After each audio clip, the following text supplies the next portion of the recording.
حضرت زید بن ارقم رضی اللہ تعالیٰ عنہ روایت کرتے ہیں، قام رسول اللہ صلی اللہ علیہ وسلم یوما فینا خطیبا بماء یدعا خما۔ حضور صلی اللہ علیہ وسلم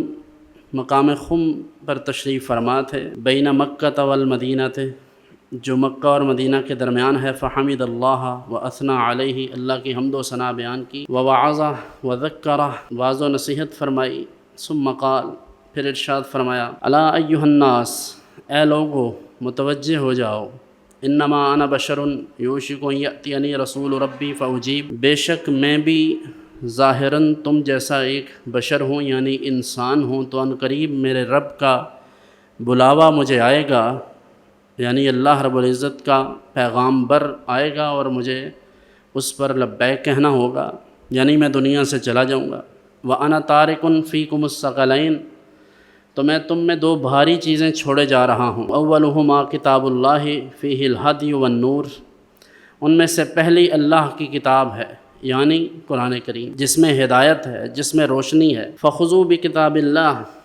تو اللہ کی کتاب کو مضبوطی سے تھام لو اور اس کے ساتھ اپنا تعلق مضبوط کر لو۔ فحث علی کتاب اللہ ورغب فیہ، حضور نے اس پر لوگوں کو ترغیب اور شوق دلایا کہ لوگ قرآن کی طرف متوجہ رہیں میرے بعد۔ ثم قال، پھر ارشاد فرمایا، واہل بیتی، اور میرے اہل بیت، اذکرکم اللہ فی اہل بیتی، میں تمہیں اللہ کی یاد دلاتا ہوں اپنے اہل بیت کے معاملہ میں، یعنی اللہ رب العزت کا خوف دلاتا ہوں کہ تم میرے اہل بیت کے ساتھ کوئی ناانصافی نہ کرنا۔ حضور نگاہ نبوت سے دیکھ رہے تھے کہ میرے بعد میری امت میرے نواسوں کے ساتھ کیا کرے گی، تو حضور انور صلی اللہ علیہ وآلہ وسلم نے فرمایا، جس شخص نے اللہ کی کتاب کو اور اہل بیت کو تھام لیا، کان علی الہدی، تو وہ ہدایت پر رہے گا، ومن ترکہ کان علی الضلالہ، خصوصیت کے ساتھ جو قرآن کو چھوڑے گا وہ گمراہی میں چلا جائے گا۔ آج بھی ضرورت اس امر کی ہے کہ اللہ کے قرآن کو تھاما جائے اور اہل بیت اطہار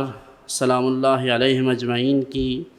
ذوات گرامی کو اپنے لیے قبلہ علم و عمل بنایا جائے۔ اسی طرح متعدد احادیث حضرت سیدنا زید بن ارقم رضی اللہ عنہ سے مروی ہے کہ ان رسول اللہ صلی اللہ علیہ وسلم قال لعلی وفاطمہ والحسن والحسین، کہ حضرت علی، حضرت فاطمہ اور حضرت حسن اور حضرت حسین رضی اللہ عنہم اجمعین، ان سب کے لیے حضور نے یہ دعا فرمائی کہ اے اللہ، میں اس کے ساتھ اعلان جنگ کرتا ہوں جو ان سے جنگ کرتا ہے، جو ان سے دشمنی کرتا ہے میری ان سے دشمنی ہے، اور جو ان کے ساتھ موافقت رکھتا ہے، محبت رکھتا ہے، اپنا تعلق استوار رکھتا ہے، میرا بھی تعلق اس سے قائم ہے۔ آج کل بدقسمت لوگ یزید کی حمایت کر رہے ہیں اور لوگ سمجھتے ہیں کہ اس نے تو ڈائریکٹلی کوئی ظلم ہی نہیں کیا۔ ایک چھوٹا سا آپ کا کارخانہ ہو، اس کارخانے میں ملازمین اگر کوئی غلط کام کریں اور وہ تسلسل کے ساتھ کرتے جائیں، تو یہ کیوں کر ممکن ہے کہ اس کارخانے کے مالک کو اس کی خبر نہ ہو؟ اگر وہ اس کو خبر نہیں ہے تو وہ پرلے درجے کا نااہل ہے، اور اگر اسے پتہ ہے تو پھر تو اس سے بھی بڑا نااہل ہے۔ تو یہ سب ناممکن ہے۔ سوال یہ ہے کہ جو مولوی یہ کہتے ہیں کہ یزید کا ڈائریکٹ اس میں ہاتھ نہیں شامل ہوتا یا ملوث نہیں پایا گیا، ان سے کوئی کہے کہ اگر تمہارا 6 ماہ کا بچہ کوئی ذبح کر دے تو پھر تم یہ دلیلیں مانگو گے؟ تمہارا جوان بیٹا اگر قتل کر دیا جائے تو پھر کیا تم یہ کہو گے کہ ہمیں شواہد نظر نہیں آتے؟ اگر تمہاری خواتین کو بے توقیر کیا جائے اور انہیں مجبور کیا جائے بازاروں میں چلنے پر، تو کیا تم پھر یہ اندازہ کر سکتے ہو کہ تمہارے دل پر کیا گزرے گی؟ تو کہاں خانوادہ رسول جنہوں نے اتنی مشکلات اور اتنے مصائب دیکھے، اور آج 2 ٹکے کے مولوی اٹھ کر یہ کہیں کہ ہمیں پتہ نہیں چلتا کہ امام حسین کے قاتلین میں یزید شامل ہے کہ نہیں شامل۔ جان لیجئے ہر وہ شخص جس کے دل میں یزید کے لیے نرم گوشہ ہے،